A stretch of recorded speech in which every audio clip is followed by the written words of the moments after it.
Assalamu alaikum bandiraɓe hettiyankoɓe yeɓinkoɓe Bayaw Pindi TV bisimilla moon e roɓindu jaydeli moɗon weltare tan min dañi huccide e moɗon oɗo subaka talata hande ko wiide on tan yo Allah waɗanen jaam ɗum noon no dañirton ɗum subaka fo on calminama on juurama kono kadi on manama e jettode serenɓe men jejjitaka hay lawol gotol calminama juurama bertama juuɗe gam dañde duwaw yuppo e Sénégal yuppo e aduna o foof ha jaam wawa artude Allah ittanen ɗo oɗo rafi ko banimon debbo Aissata Ndiaye ne wonne banum gorko Amadou Moussa bisimilla ma mbani ba Aissata Ndiaye salminama no feewi salmitama kadi no hannirta ni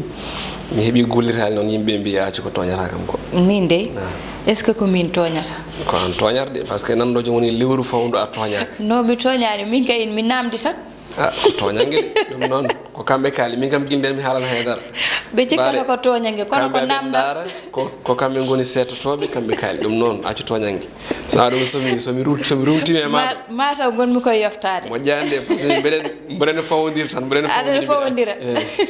fawodir tan an ɗum a salmitama no feewi ñaganama Allah moƴƴere en calmini dendagal yeeɓiyankoɓe men Aissata wonɓe e nder kam e caggal leydi kala ɗum ɗon noon ko caggal yettude Allah e julde nabi Mouhammadine ya Rasulallah sallllahu alayhi wa sallam jetɗen nene kam e baba noɓe kewi wiide e kala saaha ɗum ɗon ko wiide bisimilla mabɓe e robine mabɓe jaydeji noon tigui Amadou ko ɓuuri tengtudande hande ene jeeya ko ɓuuri tengtude hande ko kurhuli laygol o mboros coronavirus pelliti kewɗo ƴettama ene hen pellital jaltingal o mo ganduɗa ko gonnoɗo horejo dowla Thiat o wiyete ko Hissène Habré ko noon kadi pelliti kewɗe préfet Pikine ƴetti gam wadde haɗide yoga e nokkuji ɗi ganduɗa ɗi ko ɓurnode wawde ene wayno fottede yimɓe ha tengte yeeyoɓe ɗum ko ɗo e Dakar Aissata noon tigui Amadou ma wot ñingɓe rafi o kono ma wot yettuɓe rafi o tigui wadde quotidien le quotidien udditta damal ina hen yettoɓe oɗo saaha ko biyeteɗo Hissène Habré no mbiɗa ni nden noon jayde ne wayno wi ko caggal nde o yamira yo yaltu e ndu dumbirdu ndu leeli ɗum saabi noon jayde wi ko covid 19 yaltini Hissène Habré ɗum ɗon noon kanko gonnoɗo ɗo horejo mbo leydi Thiat oɗo saaha kay o waɗama confiné manam tan o huddama walla mbiyen ha joni o moftama toon to galle makko ɗum ɗon ma duuma ko tolni e balɗe 60 woni lebbi tati ne tawe e woni lebbi ɗiɗi ne tawe e hello tati e nde jayde witede quotidien le quotidien jayde las nden ɗon jayde ko hen arti kurhuli laygol o mboros covid 19 ɗum noon ko toon to Keur Massar holtamni wonde ko nokku mo ganduɗa o kay hande o ina jogana kurhuli no fewi to banggue raɓo communautaire ɗum ɗon noon e nder balɗe joyyi yimɓe e nder balɗe tati yimɓe joyo tawama tigui wondude e oɗo mboros coronavirus tawi hay goto anda holi dabɗoɓe préfet mbo Pikine noon ne wayno yamiri yo nden ɗon jeere udde ko noonne kadi e yoga e nokkuji ɗi ganduɗa ɗi ko wiyete ko hono centre commerciaux gonɗi toon kono kadi nen tawa hen o gorko joom kalandanewa e lone ɓalejo wiyete ko Hissène Habré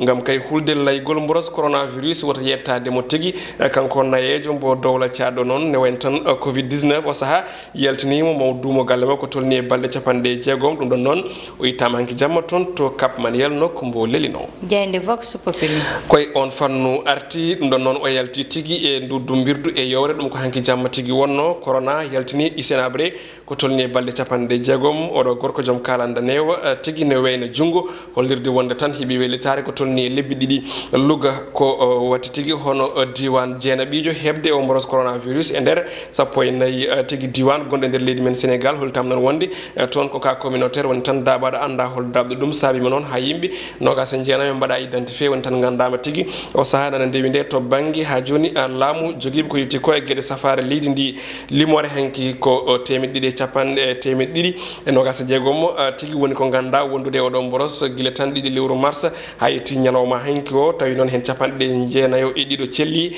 hono 130 o saaha nana tigui e safara ɗiɗo keeɓi hen heddade goto nawama to leydi mum l'observateur l'Obs jayde groupe Futurs Médias wi tan ko gam hulde huli laygol o pandémie coronavirus e nder dumbirɗe ɗi Hissène Habré o saaha kay ne wayno yaltinama toon to Cap Manuel ɗum ɗon noon holtama ni wonde ko kay gueɗɗe ganduɗa ɗe kawniɗi ina wayno feeñi oɗo braka woni tan gaccirgol o mo ganduɗa ko gonnoɗo horejo dowla Thiat jagorɗo tambiɗo cellal jagorɗo tambiɗo hono ko yewti ko e ñawoje saabu o saaha ko kanko tigui waɗi buzz woni kanko Abdoulaye Diouf Sarr saabino eɗen pujoroma kala e saaha kono oɗo ko ko maître Malick Sall ne wayno tambide ko yiti koye ñawoje oɗo saha kay arti holko jeeyi sababu tigui ne wayno gaccetgol on ɗon hoorejo dowla ciade ko noon kadi hol nokku ɗo waɗa ko wiyete résidence surveillée ene tawe e hello jeenayyi e nde jayde Aissata Garten histoire oɗo debbo mo ganduɗa o ko keddiɗo e covid 19 batuɗo ɗiɗo cankiɗo e ɗo mboros coronavirus ɗo e leydi men Sénégal holtamni wonde ko sehil couple présidentiel woni tan hono hoorejo leydi ndi président Macky Sall kam e cuddiɗo muɗum Mariame Faye Sall holitamni wonde on ɗon ni noddirannomo ko Ami Soble wadde noon ko jayde enquête luskiɗe ene wayno nden ɗon ari koye laygolo mboros coronavirus saabi noon ha kay uddi école aji e leydi men Sénégal o saaha noon jayde wi tan ko tambiɓe ko witi koye école aji privé ɗi kañumen tigui goni e tampere oɗo saaha saabi noon ha biteɗo Daoud Diop ne ganduɗa noon erima kay laamu ngu nde hokkataɓe ko wite ko hono subvention tolniɗo lebbi ɗiɗi ha lebbi tati gam kaɓe mbawa huccidde e koɓe poti wadde ko e oɗo saaha ɗin ko guɗi jaji ne tawe e nder hello jeegom ha jiɗiɗi e jayde witende enquête jayde Le Soleil nden ɗon jayde ari kay koye ha joni joɓalngol dendagal ɓesnuji leydi Sénégal yoga e mabɓe en tout cas facturage to ganduɗa ko woni banggue ndiyam kam e kuɓam holtamani wonde kay ko hol sifaji ko noonne kadi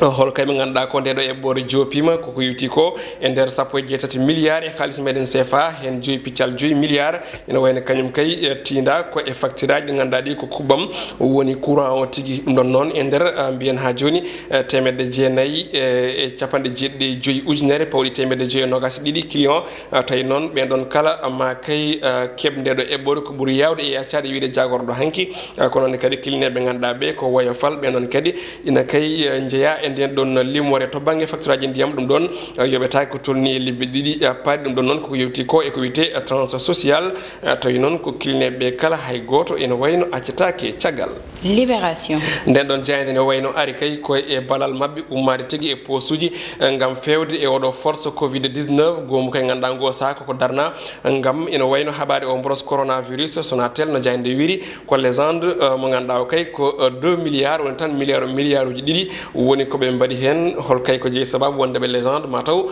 ko wowdeɓe wadde e kala saaha ko projet tolniɗe e milliard uji ɗiɗi kono an koyne tawe hen laygol o mboros woni ko wiyete transmission communautaire ɗum ɗon noon o saaha kay holko addi ha joni uddugol hakkille mo ganduɗa ko docteur Abdoulaye Bousso ene tawe e hello joyyi e jayde witende e libération jayde stade ko ɗon uddata tigui no mbirɗa ni Aissata ko go wero barotegal leydi men Sénégal hande kadi ko gotiri e baroɗe ɗe ne wayno jayde suuɓi ko Lamine Gassama jayde wi tan ko de 0 à héros kanko mo ganduɗa o kay ko mbarodi ganduɗa ndi ɓurdi hande hewde ko mbiyen ɓurdi hande hewde duuɓi ɓe ganduɗa ɓe woni e groupe hande o jayde ne sifo ene wayno e nder duuɓi jeenayyi kanko mo ganduɗa o kay ko Lamine Gassama omo jeeya hande e ɓurɓe ɓoyde équipe ngendiji leydi Sénégal kono kadi omo tawi équipe timmuɗo woni équipe type e kan 2019 ɓennuɗo mo Sénégal yaɗo final kono ɗum ko noon o arti hen kanko mo ganduɗa ko Lamine Gassama so wiide wonde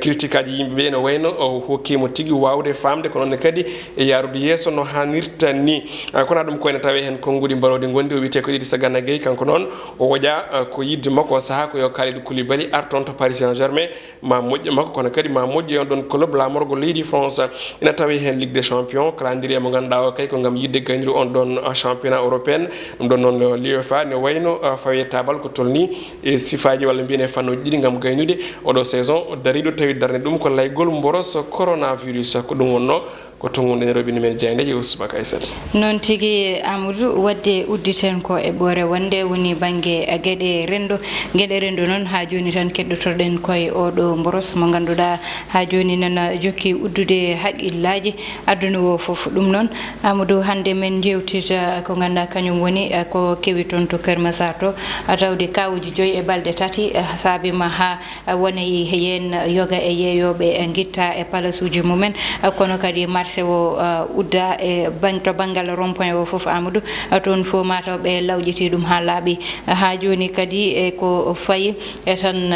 état to ɗum ɗo wo tolniɗo e nder leydi meɗen do joni ɗum ɗonne men kalɗum kono en puɗɗoto tan Amadou e banggal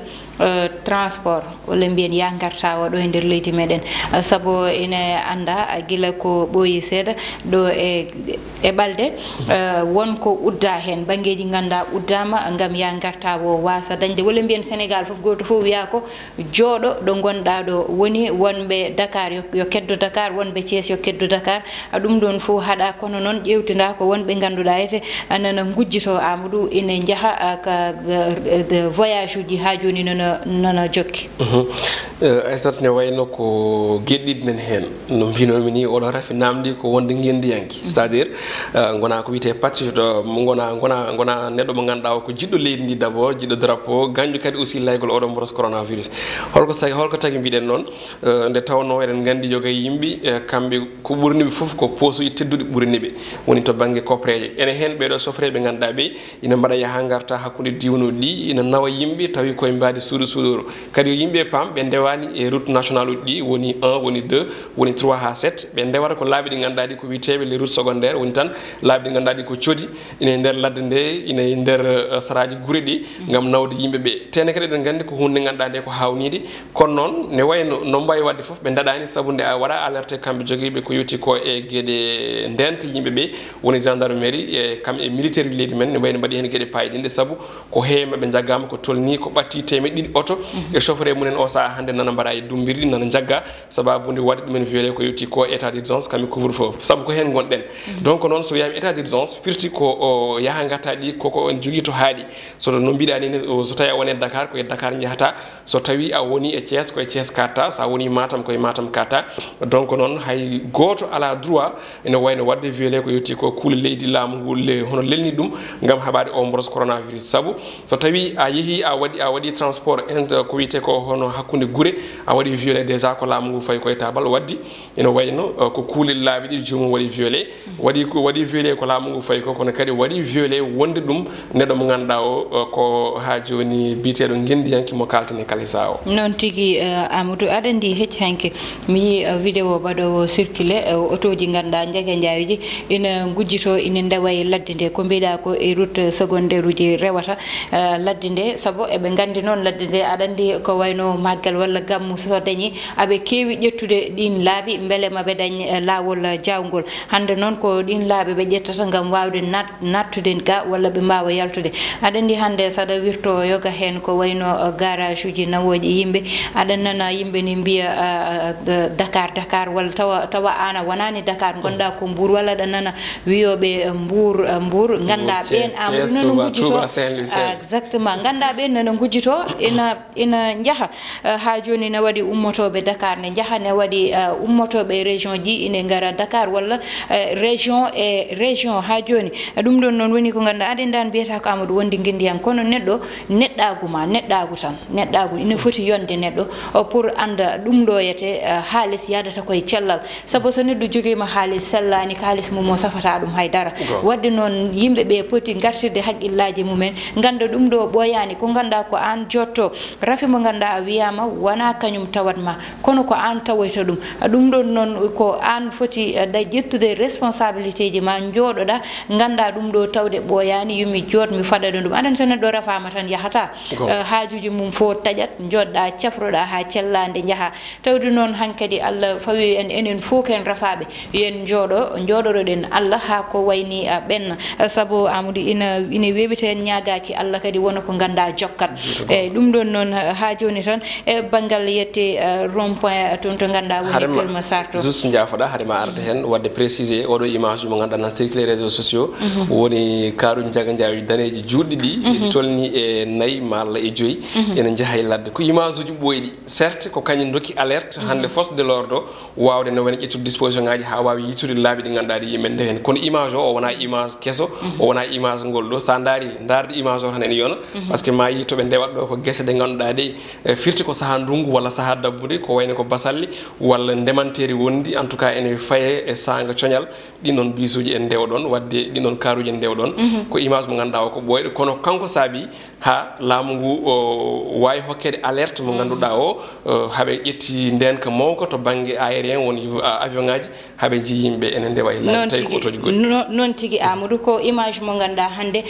udditi haqqillaji walla mbiyam rokki tigui alerte alerte ha laamu ngu wawa ƴettidde hen sabu laaɓi ɗiɗon nana ƴette hande sabu otoji ɗi ko ɗin laaɓi ƴeftata gam wawa yaltude Dakar jaaha e région ji wadde noon ɗo e rond point Keur Massar Amadou aɗa andi